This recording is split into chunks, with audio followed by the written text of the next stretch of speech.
धन्य है।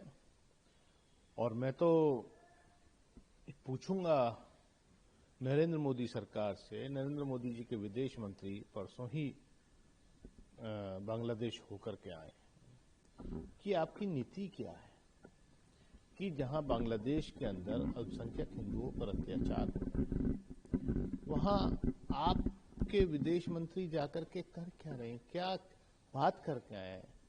जो सरकार, जो वहां पर विपक्ष जिसकी उम्मीद है कि वो सरकार में आने वाला है, सिर्फ उसके तारीफों के पुल बंद हैं। कुछ करते क्यों नहीं?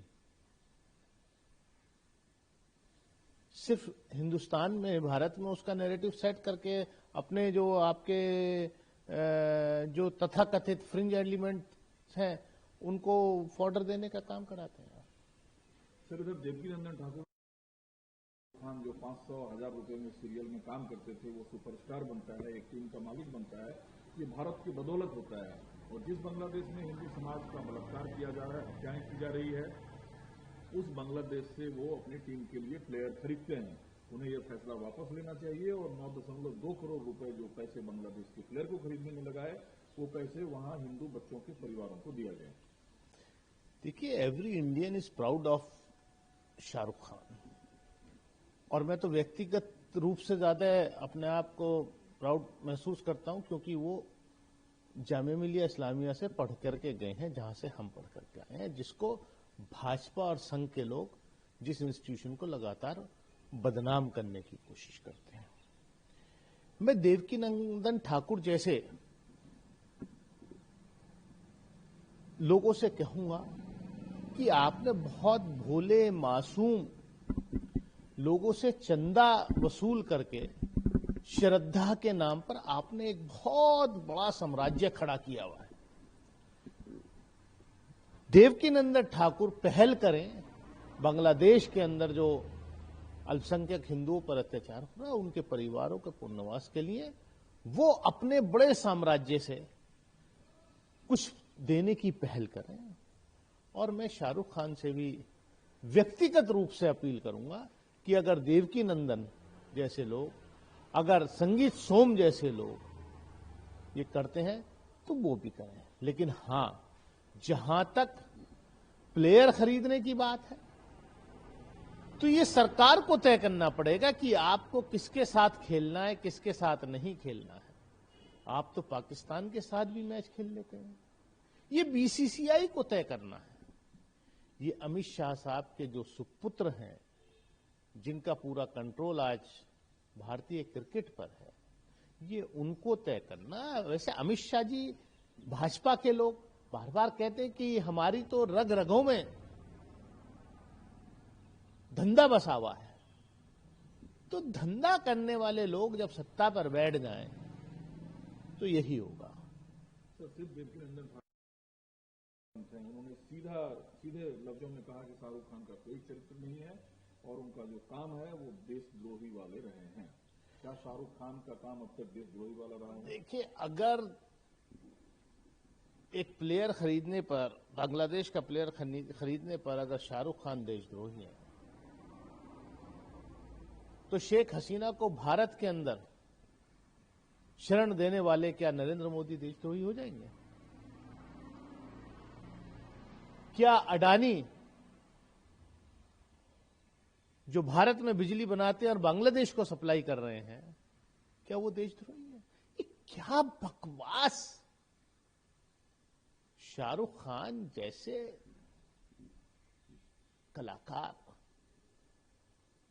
युगों में पैदा होते हैं और पूरी दुनिया में शाहरुख खान ने देश का नाम किया है। उनको ट्रोल करना, हम जानते हैं कि तकलीफ है आपको, क्योंकि वो आपके एजेंडे के बारे में कभी ट्वीट नहीं करते हैं। जो पीएमओ से लिख करके जाता है स्क्रिप्ट, उसको वो अपने ट्विटर हैंडल से ट्वीट नहीं करते। शायद ये तकलीफ तो है, और इसीलिए शायद उनके बेटे को भी जो है कुछ साल पहले प्रताड़ित किया गया था। दूसरा और महत्वपूर्ण सवाल मतनामी को लेकर है, वो उमर खालिद के लिए एक नोट लिखा और उनके माता पिता को सौंपा। साथ ही 8 अमेरिकी सांसदों ने यूपीपीए के तहत हिरासत में लिए गए उमर खालिद के लिए जमानत और समय पर सुनवाई की मांग भी की है। उमर खालिद जो 2020 में दिल्ली दंगे के बाद साजिश रचने के आरोप में भारत के सलाखों के पीछे। देखिए, जब ये यूएपीए का अमेंडमेंट आ रहा था तो मैं उस वक्त लोकसभा का सदस्य था और मैंने इस पर अपनी बात रखी थी। मुझे आशंका थी, हम जैसे लोगों को, विपक्ष को, कि इसका दुरुपयोग होगा।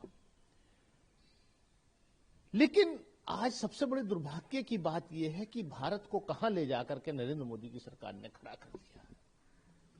भारत जो पूरी दुनिया में ह्यूमन राइट्स का चैंपियन होता था, जो पूरी दुनिया में महात्मा गांधी के नाम से जाना जाता था, आज अमेरिकी सीनेटर्स और न्यूयॉर्क के मेयर को भारत को आईना दिखाना पड़ रहा है, भारत को के बारे में लिखना पड़ रहा है कि आपके यहां ह्यूमन राइट्स वायलेशन हो रहा है। मैं इतना ही कहूंगा कि ममदानी या सीनेटर्स, अमेरिकन सीनेटर्स को इसमें मदाखलत करने से पहले भारत सरकार को, दिल्ली पुलिस को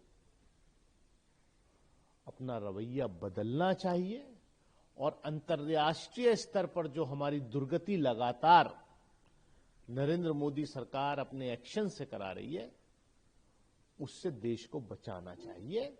हमें किसी की सुझाव और किसी के कहने की जरूरत नहीं है। ये देश संविधान से चलता है। हां, संविधान का उल्लंघन लगातार इस देश में सत्ता पक्ष कर रहा है। इसलिए जल्द से जल्द उमर खालिद और उनके जैसे जितने निर्दोष लोग फर्जी केसेस में जेल में बंद हैं, उनको छोड़ा जाना चाहिए। एक सर, अभिषेक बनर्जी पिछले 2 दिन से सवाल उठा रहे हैं। कर्नाटका में एक सर्वे कराया गया, उसमें कहा जा रहा है कि तकरीबन 80% से ज्यादा जो मतदाता है उन्हें ईवीएम पर भरोसा है। सर्वे करने वाले कौन हैं? कौन सी एजेंसी है वो? कौन व्यक्ति की एनजीओ है जिसने सर्वे कराया? जो पीएमओ और नरेंद्र मोदी जी के भक्त हैं?